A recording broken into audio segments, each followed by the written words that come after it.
Anyone who's ever done anything worth doing has dreamed big, failed mightily, and mostly started from humble beginnings. This is a podcast about such people. The most fascinating podcast in the world is fascinating because of the stories of the human beings.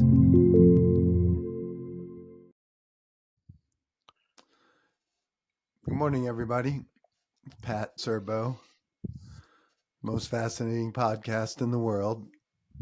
Not because of me, but because of the people that we interview.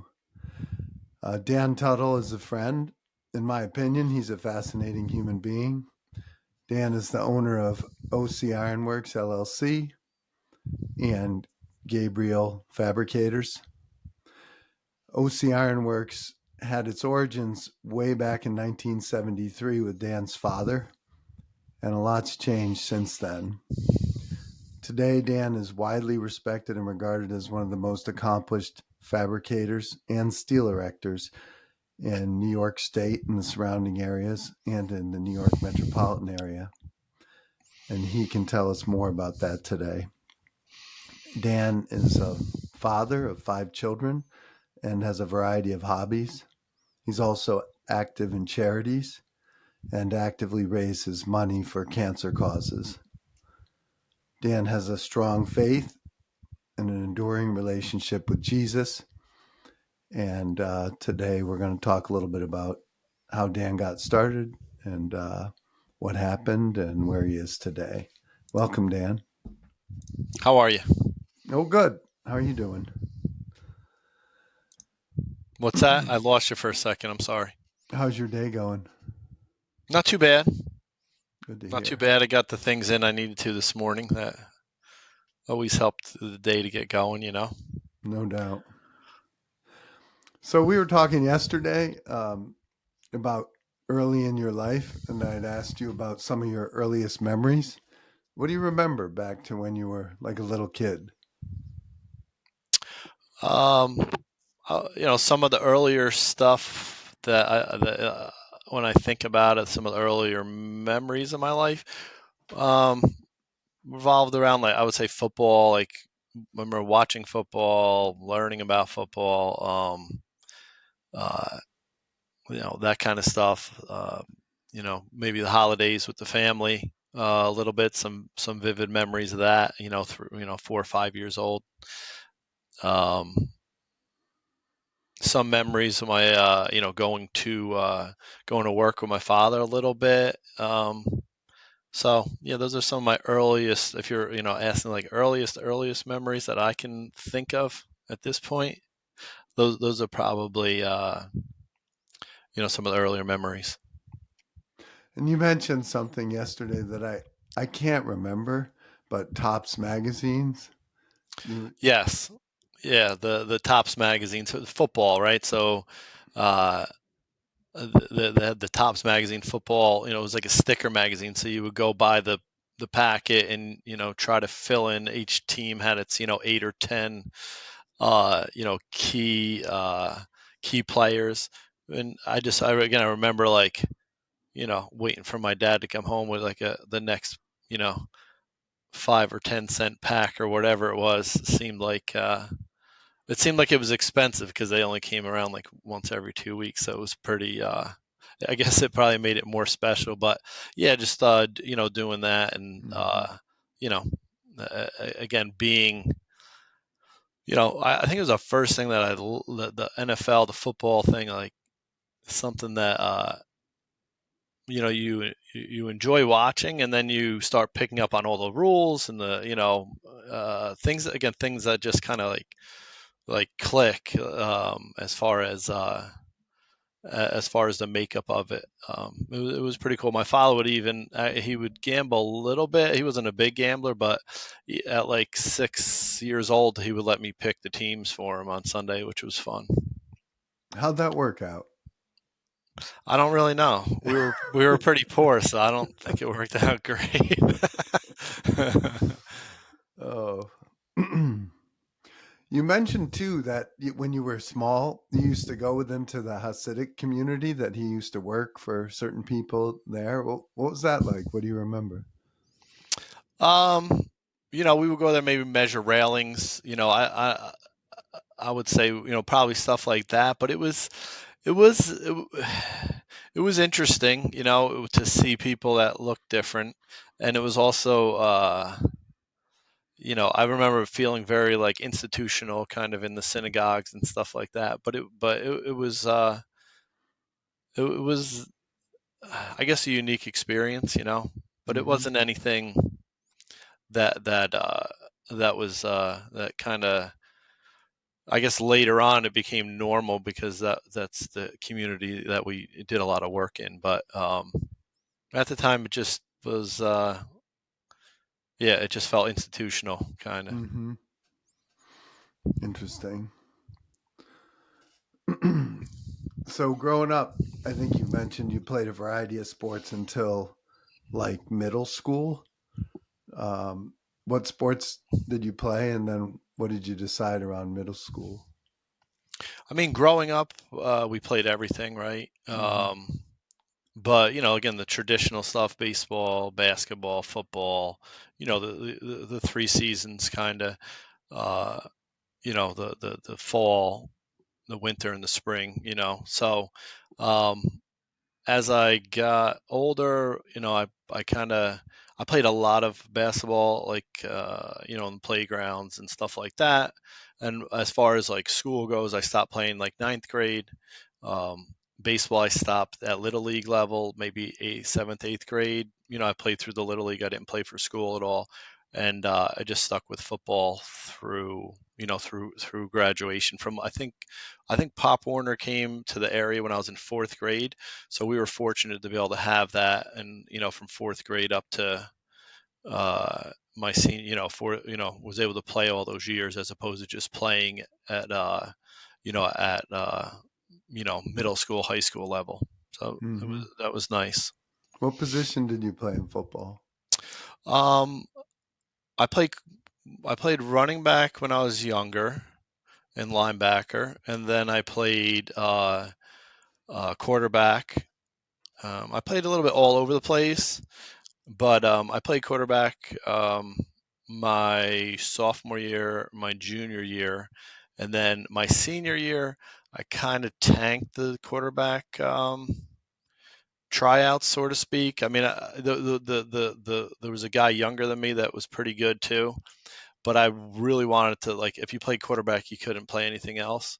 So my senior year, I was able to, you know, I wanted to play, safety. So I played. So it was a great senior year. I played safety. I returned kicks, punts, kickoffs, um, and I played, some gadget offensive plays. I think the quarterback was hurt one or two games, so I was able to play quarterback. So I was able to play both ways in a couple games. So I played a little bit everywhere. I like the defensive back position. Um, more than anything.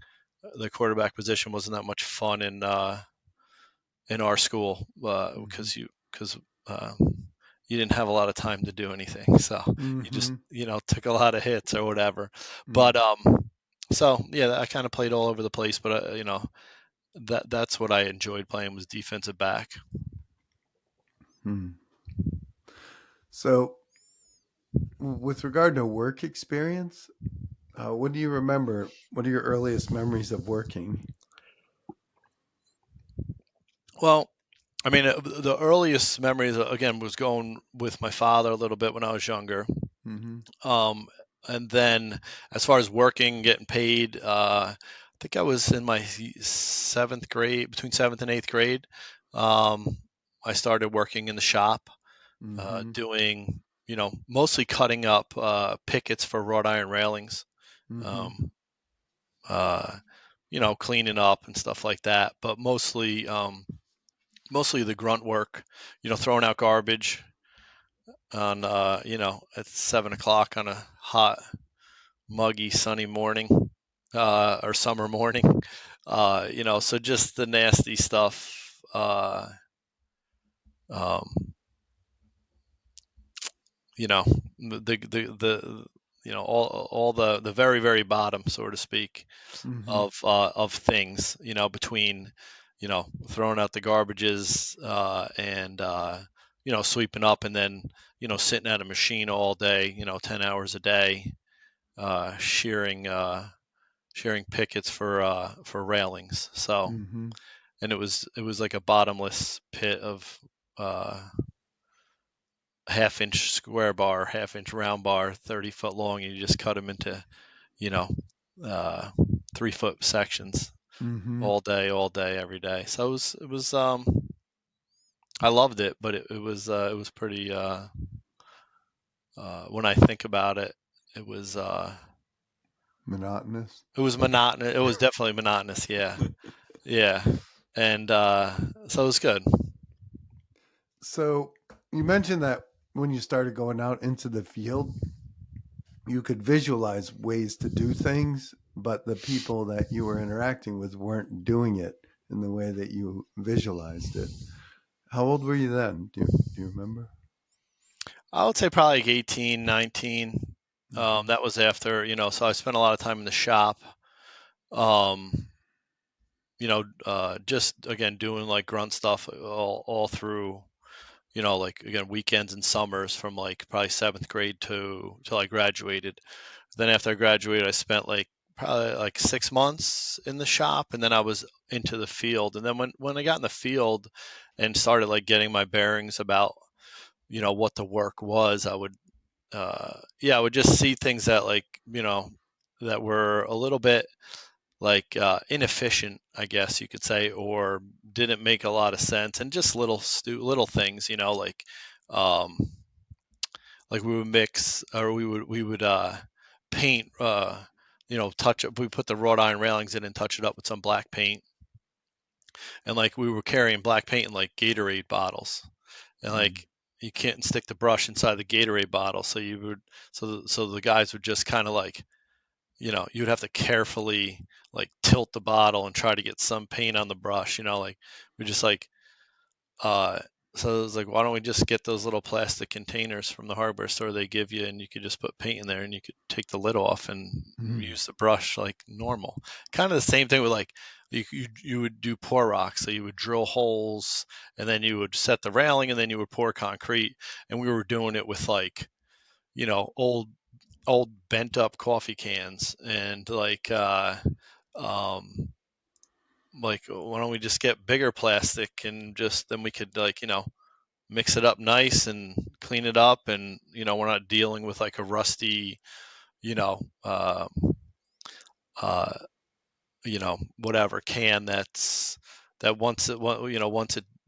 once it gets the concrete on it or gets the rust on it, it's like, makes it hard to mix the concrete or whatever, or Mm-hmm. the pour rock. So just little things like that. And then, again, that was this earlier stuff. And then like, uh, my father used to do a lot of, um, my father, or maybe the industry, I don't know if everybody was doing it that way, but this is the way we did it. Like he would bring a lot of just raw materials to the field, and you would just, hold stuff up and then measure, and while it's swinging around, you're trying to attach another piece to it where there's no like ways to connect it except for like gravity, so to speak, and then you'd be welding it in the field together.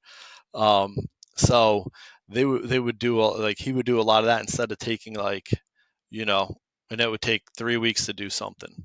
Mm-hmm. And some of the stuff that I would start doing once I started like seeing it a little bit was, once I learned how to use a transit, was go out, measure everything, you know, come back to the shop and make it to length, you know, and also make, mechanically fast, and like, so you could bolt things together, which makes things a lot more efficient and a lot safer. And so we would take a task that took, it seemed simple because you just get the material to the field and let them figure it out. That seemed like it, but it would take again 2 to 3 weeks to do.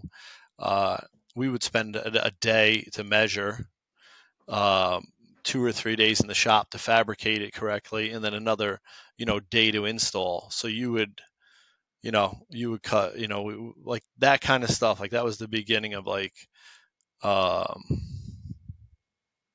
of again being able to see things and maybe do things in a more efficient manner.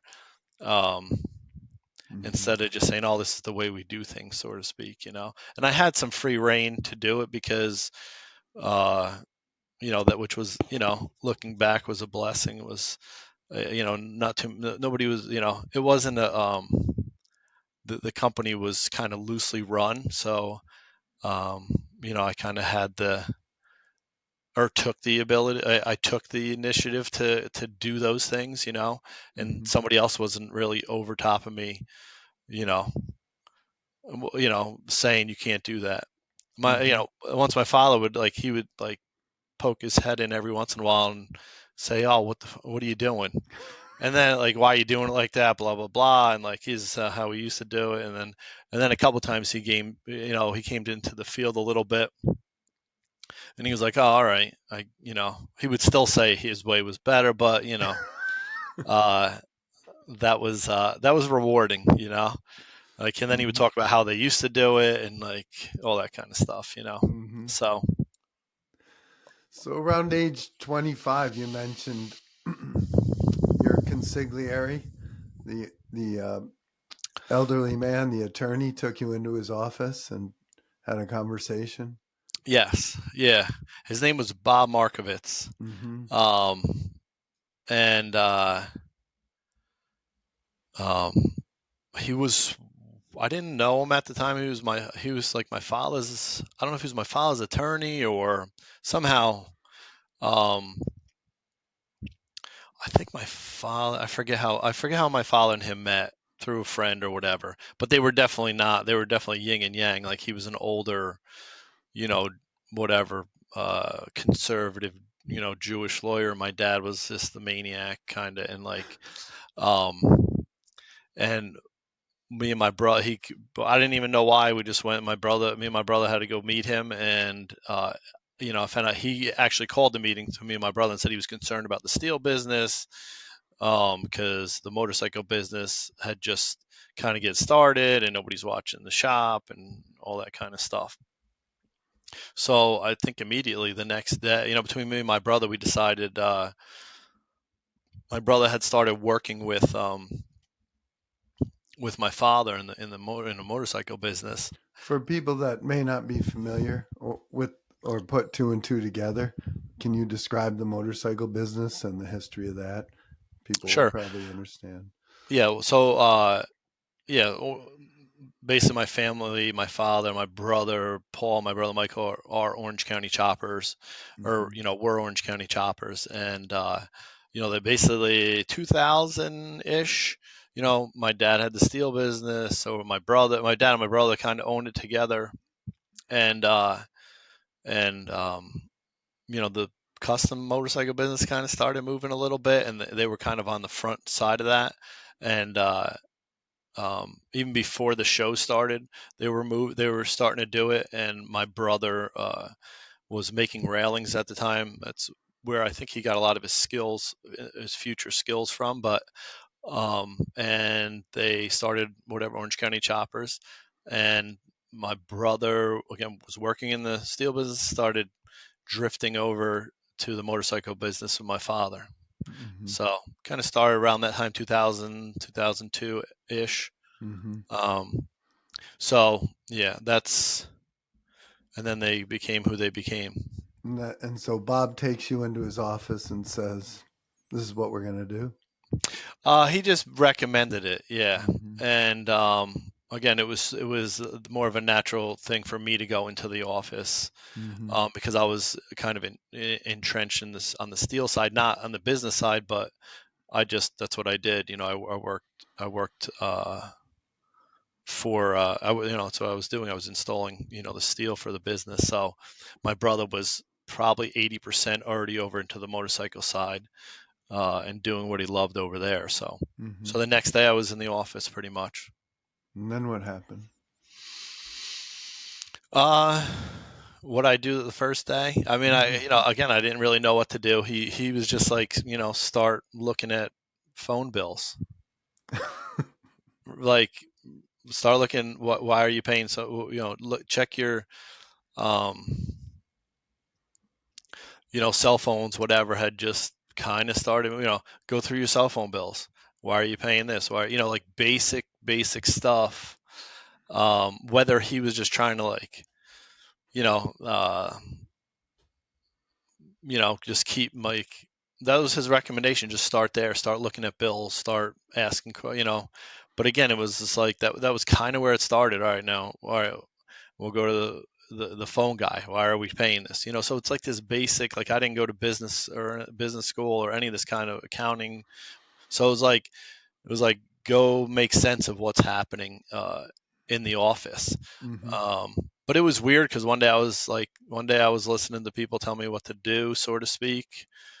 I mean, a little bit, but and then the next day I was kind of people's bosses that I worked for since I was 12.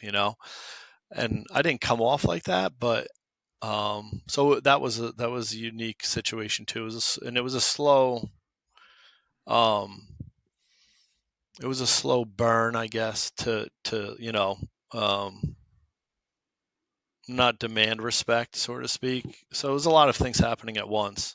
Mm-hmm. I was trying to figure out what's going on, um, and weed through what's real and what's not, and try to manage uh, the dynamics of having people, twice your age, kind of like looking at you a little bit like, what do we do now, so to speak.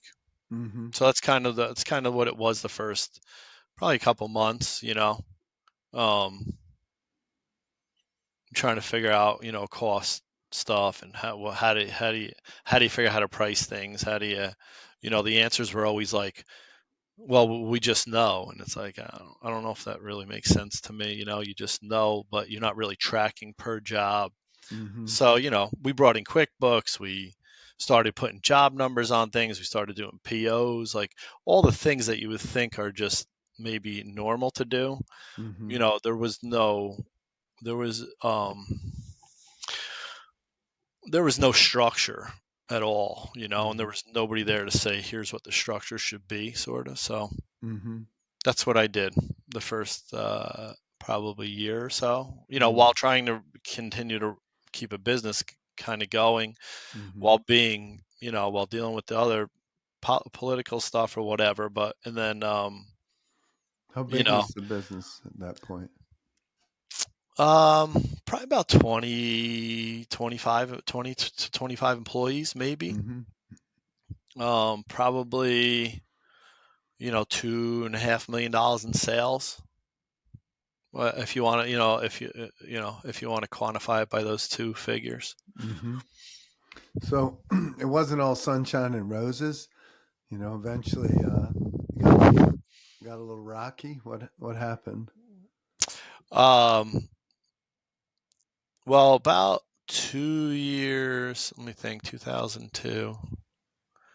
Yeah, so I came in 2002, 2000. Yeah, I came in 2002, and then 2003. Um, and again, I was doing all those things that we were just talking about, kind of, and just started getting a little bit of the bug, and like hustling a little bit, I guess you could say. And then we wound up getting a contract with in a place, in an arena that we should never have been in. But again, like that's the inexperience of um, or it was an experience, but it's the inexperience of like I would not do that again, right, so to speak. But we Mm-hmm. took a contract that was like $3.5 million, and again, at the time, I think we were doing that in a year. So that's like, you just don't do that. But there wasn't a lot of, I think that was, that was my, being aggressive or whatever, an experience. So we took the contract, and about 3 months later, we figured out like this isn't working, and the company was already kind of out on its feet. It's probably out on its feet. It's amazing to me how long companies can stick around and really not be profitable or have any kind of structure at all. But it was, I bet you the company was out on its feet for at least probably since 2000, 2001 at that point. So this was the catalyst, kind of. And uh basically they said, my father, my brother owned the company um for different reasons. uh you know uh from past issues, sort of. So at the time, there were, my brother, at that time, my brother was fully in choppers. Choppers was going, and they're like, well, we're shutting the steel business down. This is probably, I think, beginning of 2004. Mm-hmm. And that was, that was the decision that was made. And I was asked to go work for choppers, and I just had started again getting a bug and a feel for the steel business, and I didn't want to go over there. I didn't want to be on television. None of that stuff really appealed to me, Mm-hmm. because I could see I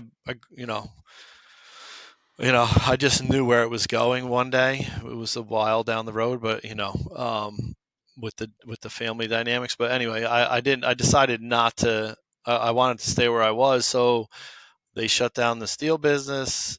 They were kind of forced to, kind of, because again, Turner, we couldn't handle it. We backed out, and they litigated, and that was it. They were like, we're not. This business isn't fruitful for us. So I wound up starting uh, a new company in mid 2004, and buying all my. I got an appraiser in, like, you know, appraised all the equipment, because the business wasn't really worth much, really. I don't know how much goodwill was there, but Mm-hmm. I think I paid for it anyway, because I think I wound up overpaying for all the equipment and stuff Mm-hmm. like that.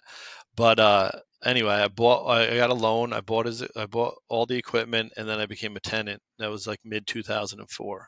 Mm-hmm. Um, so all that happened, and then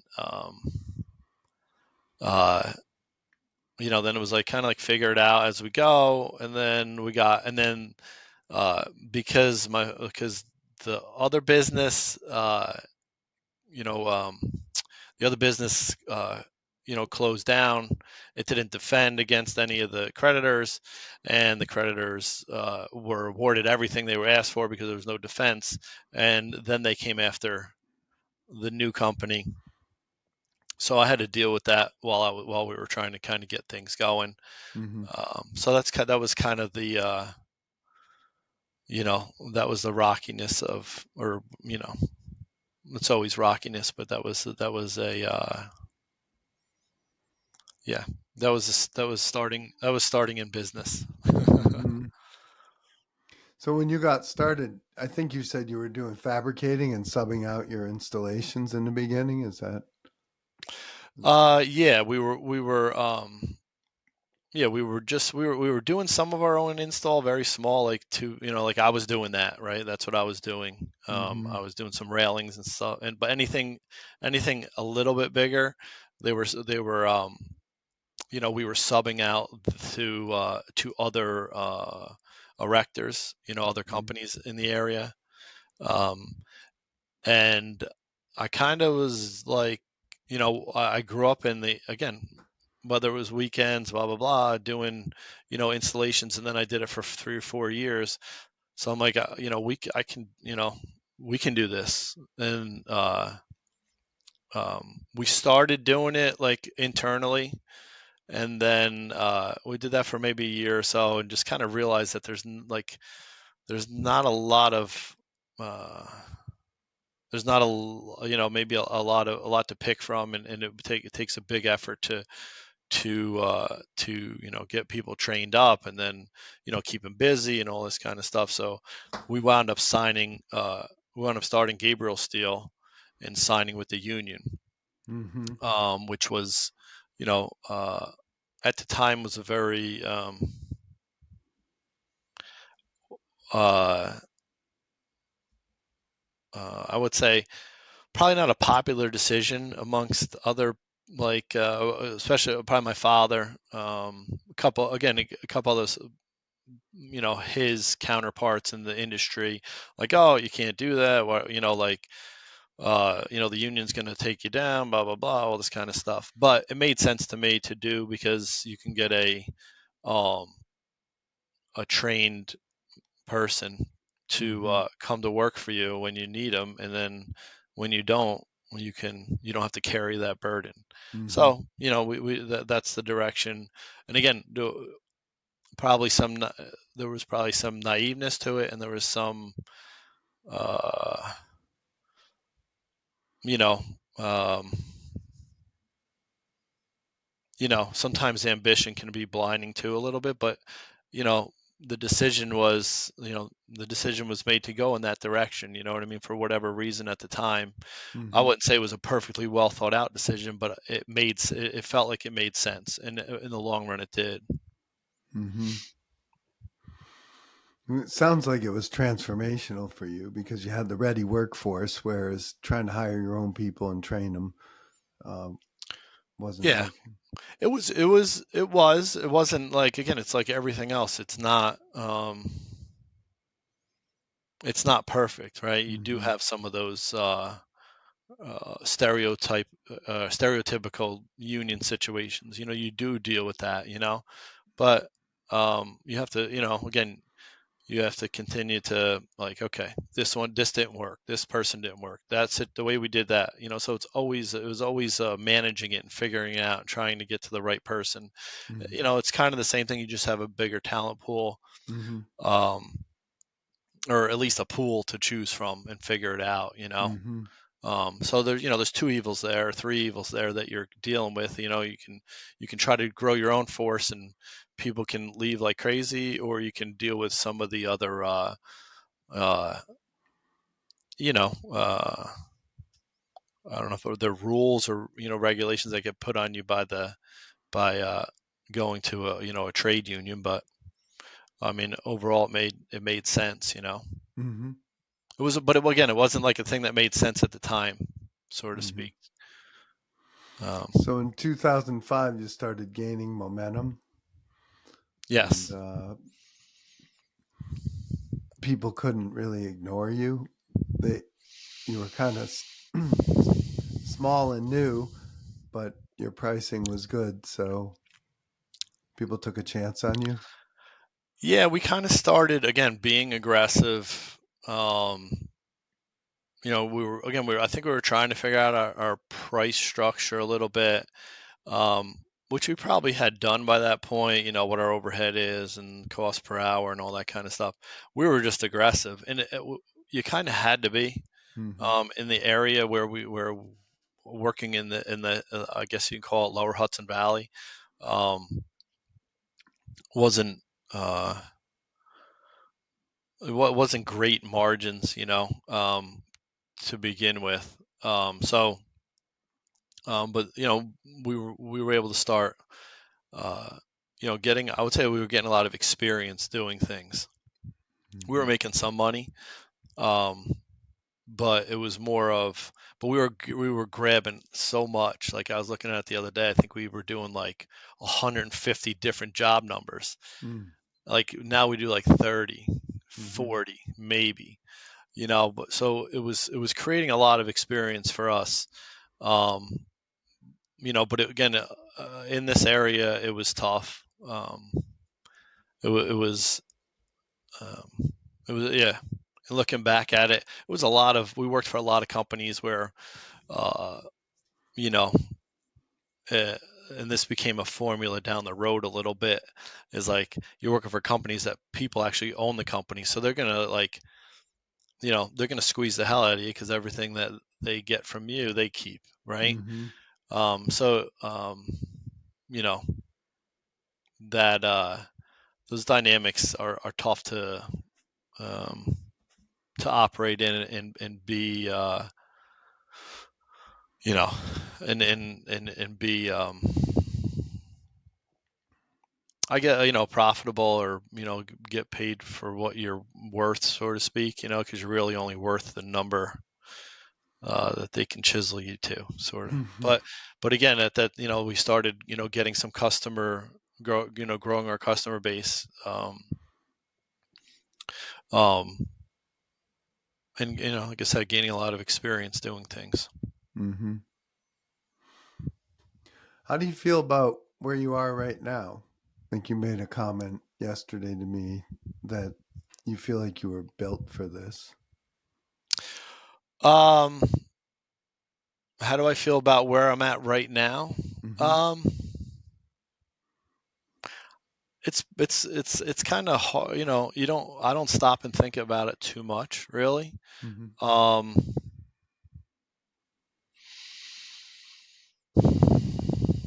I think that I think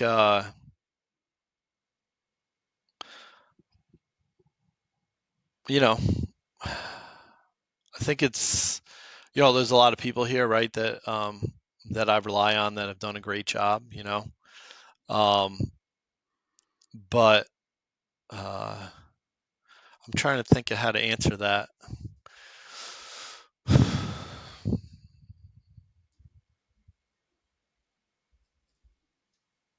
I'm kind of like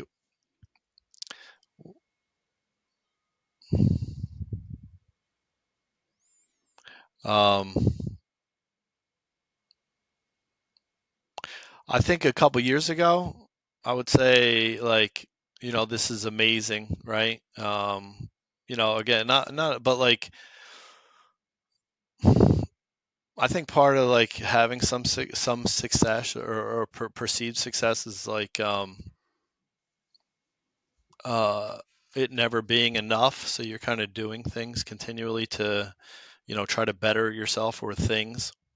Mm-hmm. But you know, the the the whole part of like growing from that point to those to the again the GCs in this area or the general contractors in this area to working where we are now. uh, that whole transformation and seeing it kind of down, like we have to get rid of these things in order to get these things, uh, all these types of things to get where we're at right now. Um, I don't know.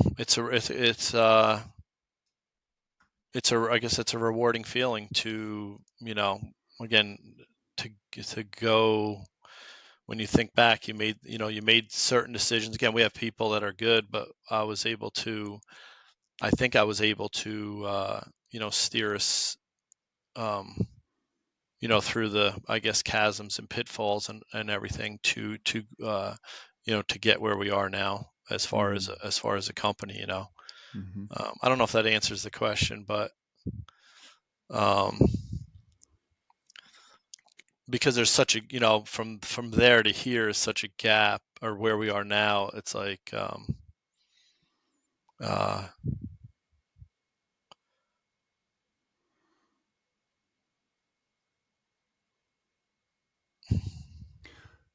yeah. When did you do your first job in New York City? Do you recall? Um, New York City, our first job, we started because we were with the Hasidic community in upstate here Mm-hmm. in Monroe. Uh, we had started like saying, like, as we started doing some more work, we started saying, oh, let's go into the city, and we started doing like like our first couple of jobs.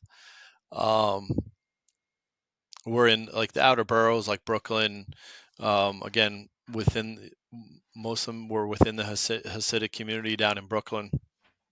With customers that kind of, were up here, and also we're down there doing some construction. So, you know, that was, that was the first, those were the first jobs we did in the city. One of the first jobs we did actually, um, was kind of they were all nightmares, so to speak, looking back at them. But like, a gentleman had gotten hurt, and then, um, it was just like, uh, kind of like, what are we doing? Why are we going to the city? Blah blah blah.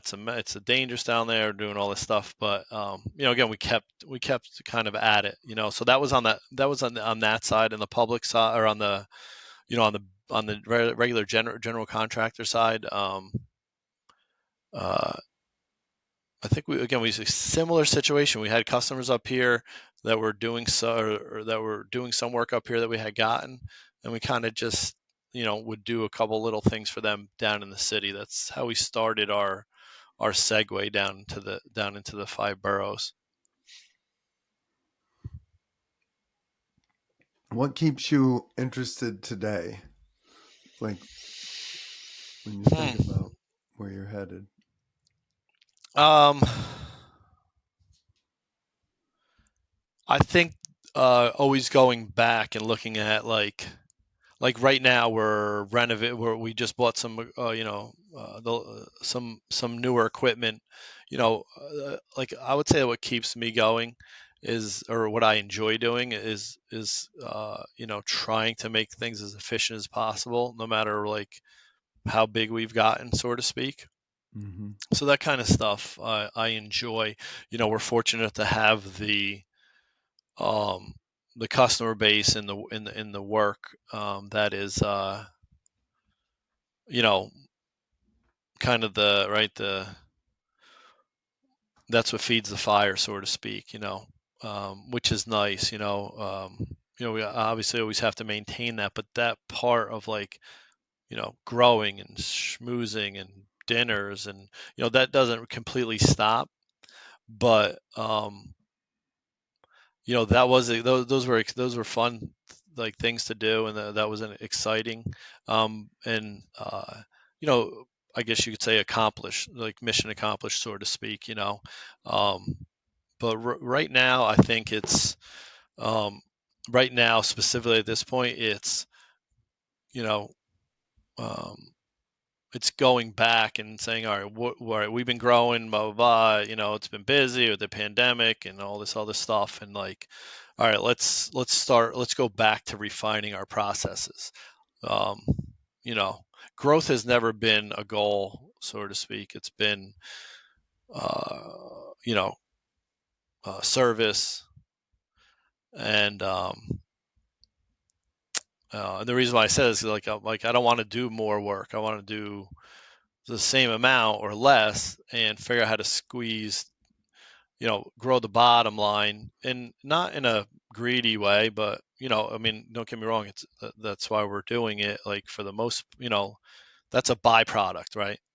But Mm-hmm. also the byproduct of a bigger bottom line is also trying to figure out how to, um, you know, how to skin the cat, so to speak, a little bit better. And those are the things that um, I think we've done, through the years at times, and then then sometimes during growth, it's hold on for dear life, so to speak, and just get to the next, uh, get to the next whatever step, or finish that job. And I think right now it's at a point where let's go back and look at our processes and like, start squeezing from within. So not, I mean, you know what I mean? Like there's always that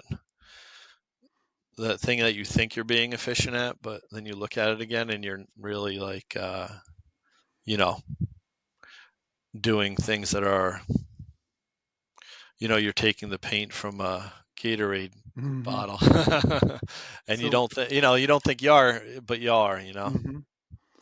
Yeah, I like to say, a lot of successful people are doing well, but they want to do better. But in addition to that, a common theme for you since the beginning seems to have been safety, like figuring out in advance how to sequence a job, schedule a job, um, measure everything in the field, fabricate in the shop, assemble safely. And then the unions was another level of safety. And now, when you have healthier margins, I feel like you can be safer. You don't have to hurry and so on. That it's the what you're saying right now is where we're at, sort of like exactly what you're, like, and it's hard to get that across to people. Like you're like, I don't care if it takes another 5 minutes or 3 minutes or 30 seconds or whatever. Like walk around, don't climb over. And you say it, and you tell them, but human nature for people is to like whatever, do things faster and please everybody, show them what they can do. So it's definitely a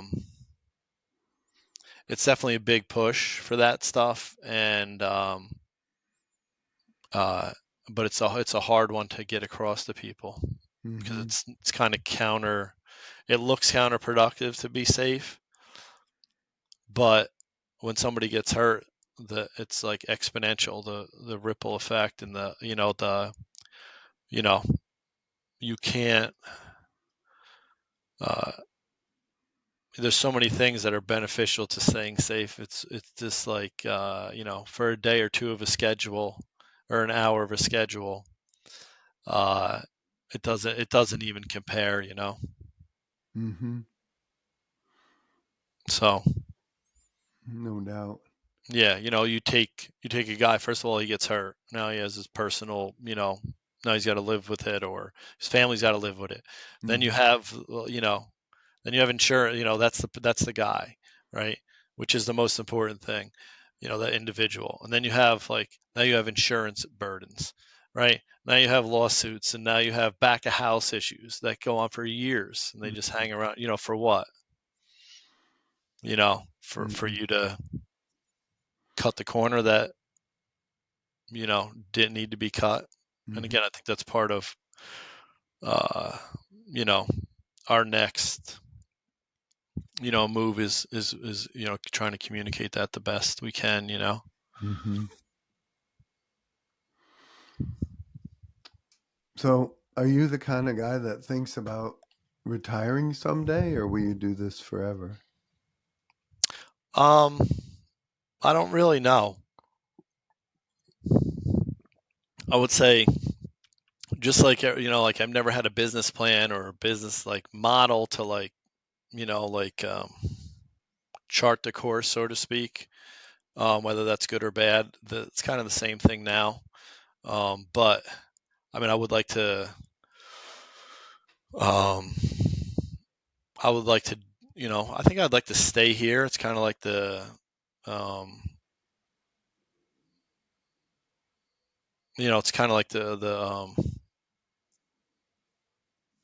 fishing pole, so to speak. You know what I mean? It's nice to stick around with that, Mm. um, as opposed to just take all the fish or whatever. Just take some fish, right? But I'd like to, again, like you said before, I have 5 children. Um, I would, they're all very bright. You know, self-motivated for the most part, and um, they spend a lot of time with me here at the office, or going. I would bring them to meetings and stuff like that. Right now, they're not interested in the business, but I would love to have some form of um, you know partnership with them, and whatever their passions are. Whether it's a restaurant or fashion, or you know my son's in school for acting. You never know. I'd like to be able to do things with them in the future. Mm-hmm. Um, yeah.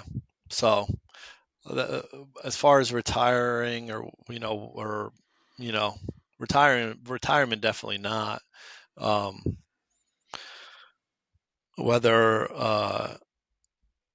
I think we still have some work to do as far as being a better owner, better manager here, and putting other people in a position to do that, to keep this in a good standing, so to speak. Mm-hmm. Right now. But you know, I'm you know that's what I would like for my future, is to be able to do some things with the children, um, or whatever. That um, I like I like the entrepreneurship stuff. I don't know if I said that correctly, but uh, Mm-hmm. and I'd like to continue to do that with people, that are kind of motivated, and um, you know be a part of that, whether it's advising, or whatever you want to say, mentorship, or uh, yeah, so I'd like to, dabble in that. I, obviously have other, I do some other investments. I do some, things here and there that are, probably keep me too busy. So Mm. I don't know. The retirement, I would say, not on the list right now. Hmm. So,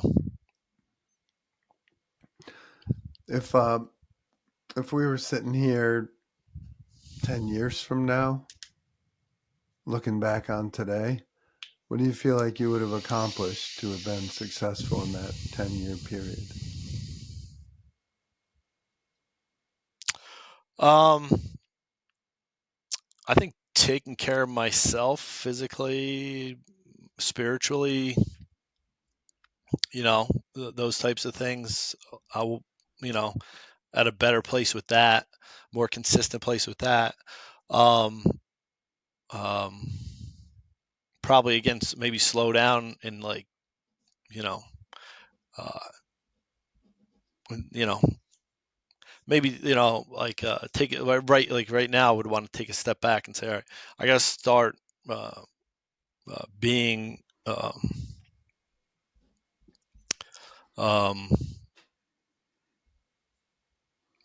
what's the word I'm looking for? Just being, taking more purposeful as far as personal time goes, and not just like, um,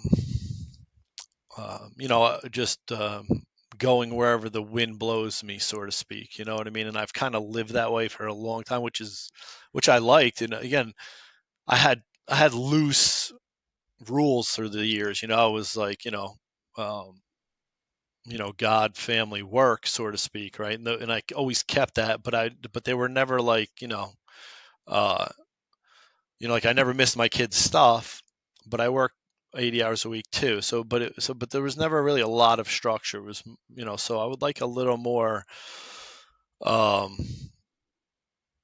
I would like a little more, be able to do that more and look back and say, all right, I went to dinner with my daughter. We went away, stuff like that, instead of saying, oh, I'll get to it, or, it's just too busy. It's like, you know, try to break that cycle of, I got to be sitting right here in order to allow the world to move, so to speak. Mm. Is there anything else that we're leaving out? Is there anything you might like to say or ask me or anything like that before we wrap up? Um,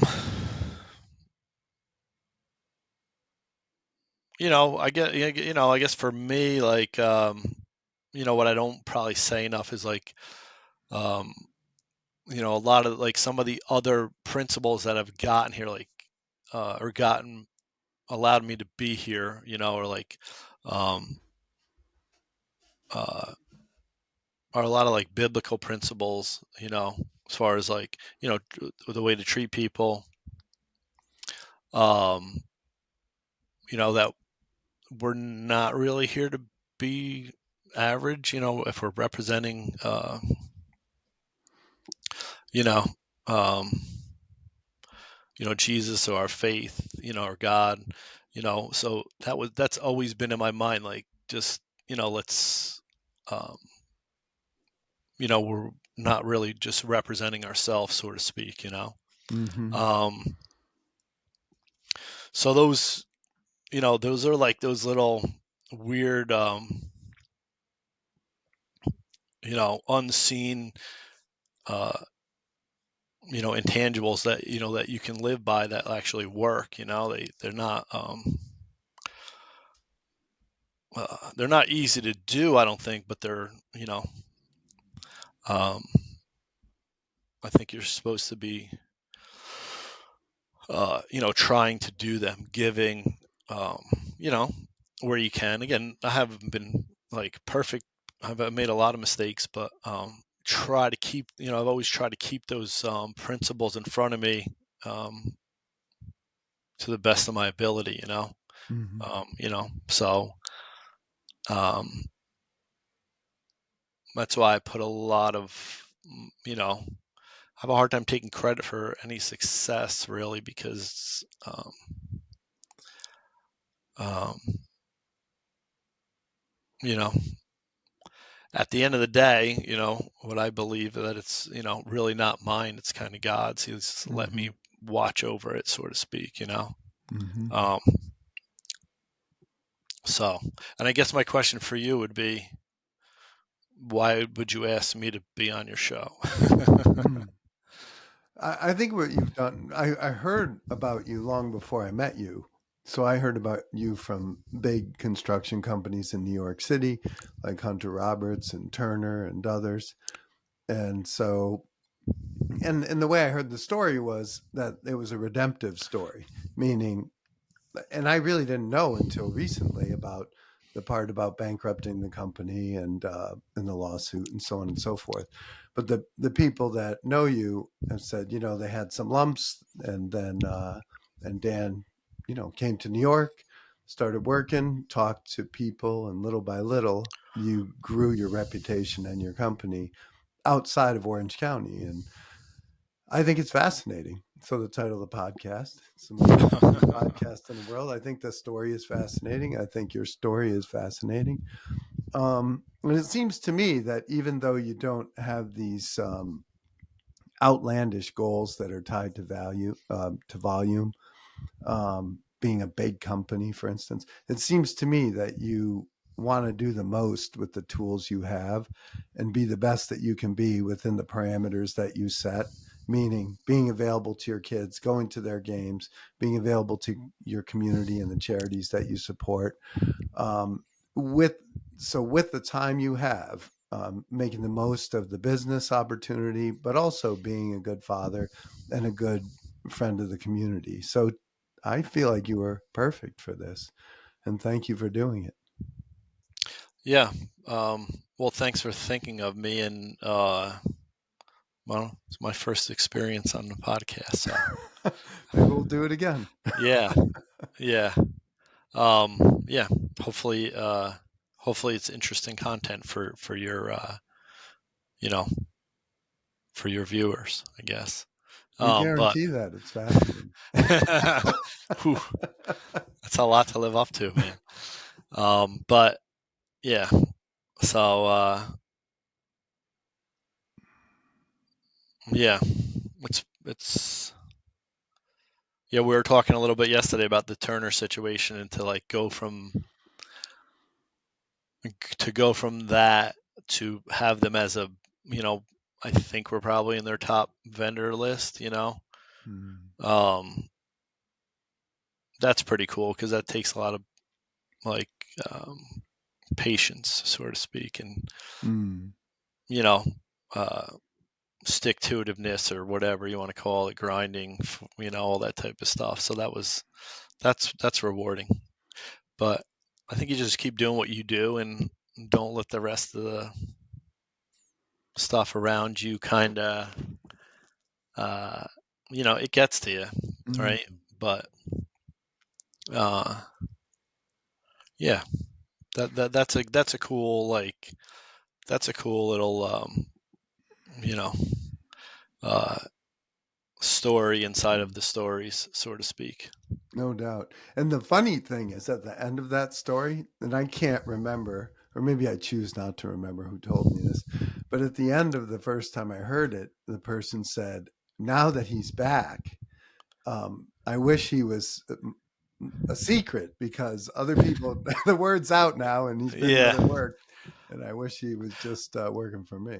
that was probably, I would assume that's Hunter Roberts, probably. Again, I don't know if we could just say names, but like those were the guys that we kind of, they we had I think I was telling you yesterday, we had to kind of, be intrusive about a job up here to get, but then Mm, we were able to work with them in the city, and then uh yeah. What was funny is they were giving us a bunch of work, and then they said they can't, we have to go find other customers. mm, So, all those little things are kind of, they get you outside your comfort zone, and uh you don't know where they're gonna, you know, wind up sometimes. So uh but I feel like there's yeah, always an education inside of it, always, you know, always, even the especially the bad stuff. no doubt. Especially the bad stuff. They're, yeah. So the next time next time something happens, you've already been there, So Mm-hmm. it's pretty interesting. It's kind of like again, I was saying yesterday, like the crap that we used to do with my dad, like the dangerous and the bad and fixing and blah blah blah and all this maniac crazy crazy stuff. If I showed you some of the stuff that we used to do, Mm-hmm. and I'm not glorifying it or like good old days type of stuff. It was really legitimately crazy and dangerous. I'm sure a lot of people did similar things, but nothing ever, but all those things, they lead to, if you could learn from them, of what you really want to do and what not to do sometimes. But Mm-hmm. again, that's just some examples of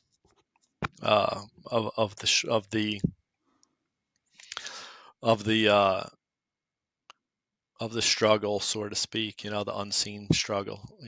I was with somebody this morning, and um, she's like, "Well, did your business always like grow, Mm-hmm. or was it always like?" I was like, "Yeah, but that straight line doesn't. It's not a straight line. It Mm-hmm. grew, but it was like with a lot. It's like it's like the stock market, so Mm-hmm. to speak. So like that's what people see is that Mm-hmm. they don't see this though. They just only see the right now. They see what they see, not the in between, which is always interesting.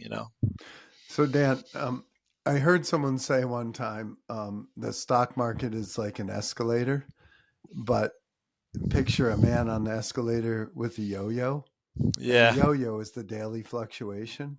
yeah, But I feel like you put it well. That's everybody's life. Like your trajectory of your business has been generally positive over the years, but every day you have a new yo-yo event. yeah.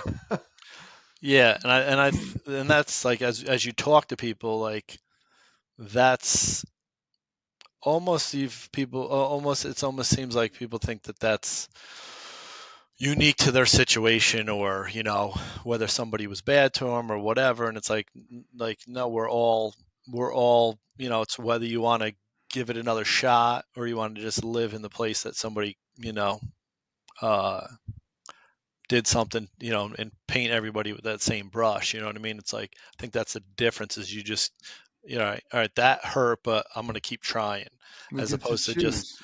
yes, and it's not really it's not a real big secret. It's just do you want to, you know, are you willing to put yourself out there again? Uh, you know, Mhm. so For me, it's been about emotional pain. Whenever I want to grow and do, I need to be willing to get hurt again. And if I'm not, then I curl up in a ball and nothing happens. I feel I like know, everybody who's ever done anything is dealing with that. It doesn't matter what it yeah, is that you're doing. right, If it's worth doing, it's going to be painful. And that's yeah, what well, yeah, Pressfield talks about. Whether it's The Legend of Bagger Vance or The War of Art, both books talk about if you want to grow, you have to experience pain. and you think that that's just them selling a book, or again, I didn't read that, but you think that it's just another um, Like a metaphor. catchphrase Mm-hmm. or another Instagram reel or whatever, but unfortunately, it's true, and again, you know, it's not much different than what not to be a Bible banger, but it's not Mm-hmm. much different than that story as well, where the Oh, yeah. stories, it's like, but it's like, do we really have to go through it? Yes. You It's don't have pain. to. If you don't have to, if you want to sit still, Mm-hmm. But if you read history, philosophy, religion, it's all in there. And Yeah, for me, I call it the joy of overcoming. Like when it's hard, I complain, just, whether I should or not. But in the end, there's no better feeling than overcoming a hard problem. um, yeah, and it seems like the bigger the pain or the challenge, uh, you know, the greater the lesson, or the I don't know if award's the right, or outcome there is. Um, it's pretty interesting. It's kind of sad that it's got to be that way, but I mean, I don't know. It's a It's like paradox. It's yeah, there's no there. happy. Yeah, yeah, right. Yeah, it's right, right. It's it's interesting, but I think the fact that it's all these things are relevant with everybody, but it doesn't get really talked about that much Mhm. is that might be on purpose, but sometimes, you know what I mean? I think a lot of people want other people to feel like they can't do it, so they keep telling them they can't do it, and eventually you just stop trying, and then you blame everybody else for your situation as opposed to you just saying, I'm not going to take no for an answer. I'm not going, you know what I mean? Like Mhm. I'm not going to let this one situation um be it's a story, but it's not the whole, it's not the whole thing, um I think that's sometimes that's the difference, it's like, oh, they screwed us. Well, all right, well, why are we trying this again? Why are we trying this again? Why are we doing this? Why are you doing that? I don't know, because it works. Mhm. Like, we know it works. We figured out it works. We just got to keep, you know what I mean? Like, you know, um, so it's those tough things that kind of stick with you. But, Amen. and, again, I think it's something that doesn't probably get talked about enough, that we are all in that, you know, men, women, whatever, black, white, brown, green, uh, we all have it. It's what do we want to do with it, so to speak? Do we want to blame everybody else, or do we want to own it and do something with it? Whether it doesn't matter. It doesn't have to be a big business. It doesn't have to be, just in general. Agreed. So, Well, yeah, I think, um, but yeah, well, thank you for your time, and I hope you have a great day. And I will see you soon.